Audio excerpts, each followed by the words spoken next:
Добар ден, денешен гостин во студијата на Нитпрес е министерот за образование и наука Спиро Ристовски. Тема на разговорот ќе ни бидат реформите во образовниот процес и наминовно секако ќе прозборуваме и за предстојните парламентарни избори, очекувањата на министрот. Да почнеме, еве речиси една година ја извршувате министерската должност. Што од предвидените проекти се остварија, што не се остварија и што сметате дека е ваш најголем успех? Видете, најпрво благодарам за поканата и задоволство ми е да учествувам во ова интервју за вашиот медиум. Навистина, Министерството за образование и наука беше огромен предизвик во периодот пред нешто помалку од година дена, кога практично извршив на еден начин политички трансфер од Министерството за труд и социјална политика во Министерството за образование и наука. Де факто, во многу наврати, јасно и недвосмислено сум кажал дека можеби ова е најубавото министерство од аспект на реформи и пристап кој што може да се спроведат и генерално област во која што се работи со луѓе на кои што има сериозен импакт секоја политика на владата и секоја реформа која што се спроведува во насока на подобрување на општествено-политичкиот живот во Република Македонија, заради тоа што тука се градат идните генерации, генерациите на млади студенти и ученици, кои што во иднина треба да бидат и движечката сила на секое поле во Република Македонија. Кога го на еден начин превземав Министерството за образование и наука, беше период кој што беше многу карактеристичен и актуелен, а тоа беше стартот на екстерното оценување. И мислам дека еден од поуспешните процеси беше самото спроведување на екстерното оценување за прв пат во историјата на Република Македонија, заради тоа што стануваше збор за една огромна операција во која што беа вклучени голем број актери од аспект на родители, наставници и секако учениците, со некаде околу 380.000 полагања, со што покажува колкава беше големината на целиот тој проект и процес.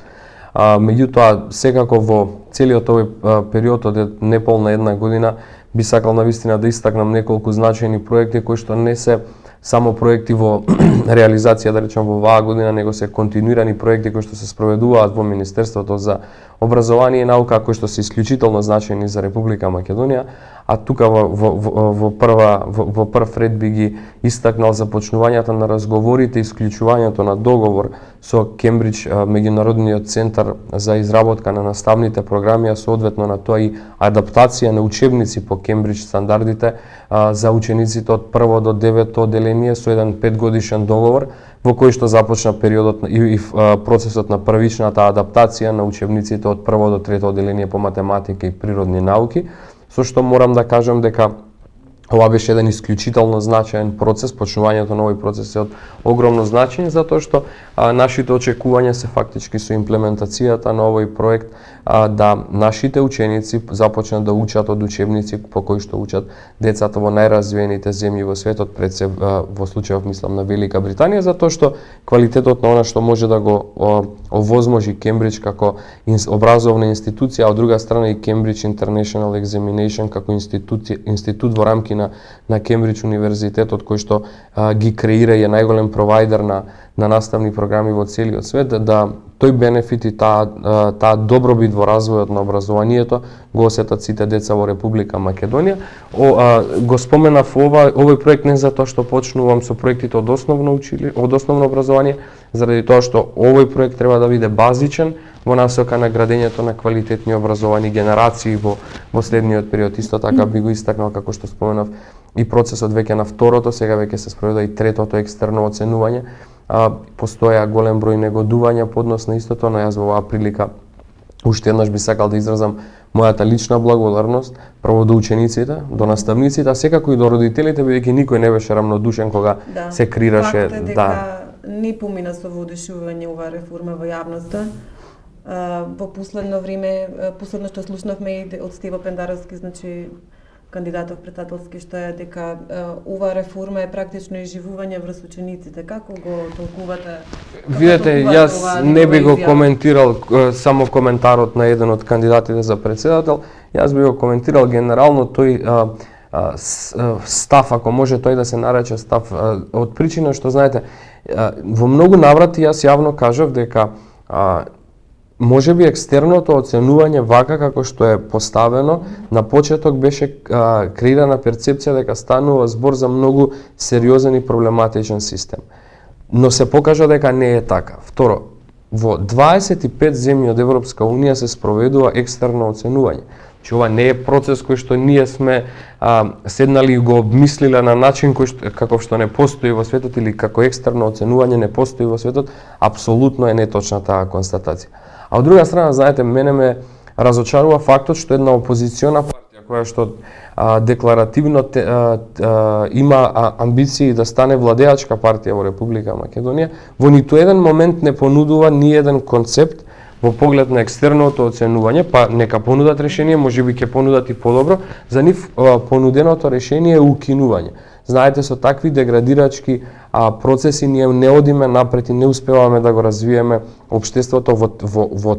од со она што подразбира следење на европските трендови. Екстерно оценување постои во повеќе од 25 земји на Европската Унија и ние како влада ќе продолжиме истото да го надградуваме во следниот период. Ние направивме значителни измени, екстерното сега фактички се реализира врз основа на концепт на отворен базен на прашања. Сите ученици ги знаат прашањата еден месец пред полагањето, на 3 дена пред полагање знаат учениците по кои 2 теста ќе бидат екстерно оценување, така да на еден начин успеавме значително да го напредиме и со тоа да овозможиме прифатливост и полесно и поквалитетно оценување на самите ученици. А кои беа првичните недостатоци на екстерното? Рековте дека ќе го напредувате како...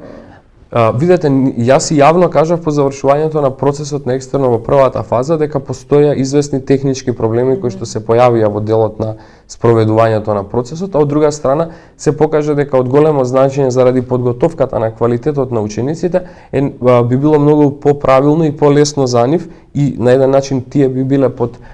известно поподготвени би дошле на полагање, доколку тие ги добијат од претходно во така наречениот јавен базен на прашања, прашањата по кои што ќе се екстерно тестираат, затоа што целта на екстерното тестирање не е некој да биде казнет, целта на екстерното тестирање е да се провери квалитетот на знаењето и ние затоа отидовме по таа логика дека е неопходно да се отворат прашањата, да знаат учениците кои ќе бидат прашањата по кои што ќе полагаат и на тој начин да се подготват многу подобро во моментот кога ќе дојде да полагаат и да се знае по кои 2 теста ќе полагаат, да тие бидат силно фокусирани на тој дел и со тоа да го на еден начин обезбедиме дополнителната верификација на знаењето кај учениците. Факт е дека се случија многу новини во образованието, се спроведува реформи и например новини се и саме спораките за поведението, така да, што ги добиваат родителите, потоа нели има советување на колку сето тоа придонесе да се зголеми квалитетот. Тоа беше целта, меѓутоа имате ли некои си првични вака анализи? Па ние во текот на во изминатите неколку денови ние како министерство се обидуваме во континуитет отчетно да ги спроведуваме процесите. Кога велам отчетно, мислам на тоа да кога ќе најавиме известна реформа, после известен период излегуваме и на еден начин отчетно реферираме за резултатите или постигнувањата по однос на истата. Пред известен период излеговме со извештај пред јавноста за тоа како оди спроведувањето на процесот родителска школа или родителските советувања, а како поврзување на истото, бидејќи станува збор за врзан систем во рамки на образовниот процес во Република Македонија, информиравме и за користењето на SMS услугата како процес од електронскиот дневник. Но знаете, во целиот тој ланец сето тоа е поврзано. Неопходно е прво комплетно внес на податоците во електронскиот дневник, зашто имаме драстично зголемен пораст, значи говорам со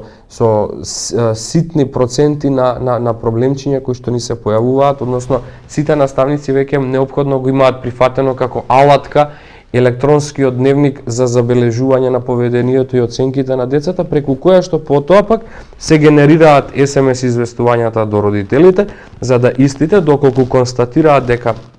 постои известен проблем во поглед на намалување на успехот, отсутност на неговото дете од училиште и слично, да самиот биде на еден начин инициран и да дојде да се обрати до училиштето, а тоа се поврзува со родителското советување, со што за неполни 6 месеци ние имаме речиси 2,5 пати поголем број на советувања во училиштата од страна на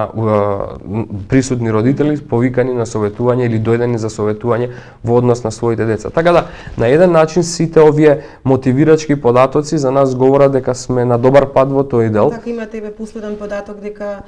во последниве 4 месеци од кога што се спроведува оваа услуга на SMS пораки, услугава е зголемена за 48%. Значи, ако првично били испратени нешто повеќе од 143.000 SMS пораки, само за оваа недела испратени се повеќе од 200.000 пораки. Значи, тоа говори дека родителите се заинтересирани за оваа услуга. Порастот покажува дека голем број родители се уверија во исправноста на целиот овој процес. Знаете, во ова време на брзо и динамично секојдневие, оние стандардните родителски средби се уште екзистираат и ние инсистираме да екзистираат, но родителските средби не се со интензитет на неделна основа, па дури некогаш и на месечна основа не се реализираат секогаш родителските средби. На овој начин ние се обидовме да на еден начин овозможиме да самиот родител на неделна основа добива информација по однос на сопственото дете. Сметаме дека во даден момент, нели, можеби тоа не е најсимпатично за дел од некој од децата, но нас не ни е целта да учениците во конкретниот случај ги кријат податоците или информациите од сопствените родители. Самиот пораст покажува, ако говориме за 140.000, сега имаме 210.000 доброволно со согласност регистрирани родители кои што пријавиле потреба да го добиваат соодветниот податок затоа што очигледно има влијание. Меѓутоа, реално постои можност и да се направи злоупотреба на оваа услуга, имено можеби не во пониските оделенија, меѓутоа средношколците мислам и дека некаде се практикува тоа. Во која смисла? Наместо телефонот од родителите се дава телефонот на детето, па меѓутоа пораката ја добива самиот ученик. Тука е одговорноста на родителот. Така, да. Затоа што за нас единствена верификација за да ние практично во софтверот се внесуваат податоците, бројот и имейл адресата на родителот единствено со согласноста на родителот лично потпишана од самиот родител. Ако некој од родителите во даден случај биде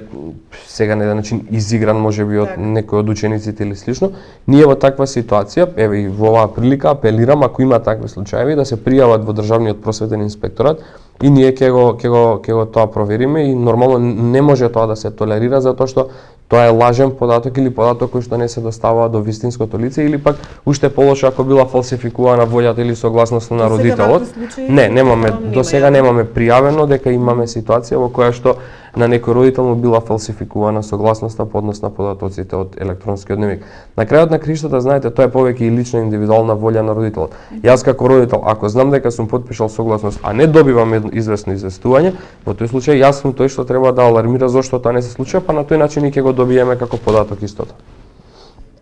Вашите очекувања од претстојните парламентарни избори? Па видете, во суштина како политичка структура долги години наназад, веќе безмалку 8 година, успеавме голем број од реформите да ги спроведеме онака како што ги најавивме. Суштината во поглед на моите очекувања се темели и базира воглавном на она што значи систем на работа, односно концепт на работа. Знаете, како политичка структура и како одговорни лица во таа политичка структура се обидовме да воспоставиме едни нови критериуми и начин на работа. Ако претходно беше нестандардно да една политичка партија која што ја бара поддршката од народот не излезе со собствена програма, сега тоа не е стандард. Ние како политичка структура во изминатите години покажавме подигнување на критериумите и нови правила на политичка игра. Ние понудуваме проекти, реформи, понудуваме конкретна политичка програма пред граѓаните, а исто така уште еден дополнителен исчекор во поглед на целокупната политичка мисла во Република Македонија беше и процесот на наша отчетност, односно по завршување на мандатот или предвременото завршување на мандатот, ние веќе во континуитет неколку пати досега излегуваме пред јавноста и генерираме, односно подготвуваме комплетен извештај со отчет во однос на сите реализирани проекти, но што е многу значајно и нереализираните проекти, затоа што ние сметаме дека апсолутно како одговорна влада мораме и како одговорна партија мораме максимално да бидеме транспарентни пред граѓаните, затоа што граѓаните секогаш во право и ние многу често сме јавно ја изразиле својата благодарност до граѓаните за целокупната поддршка која што ни ја даваат досега. Јас сум уверен во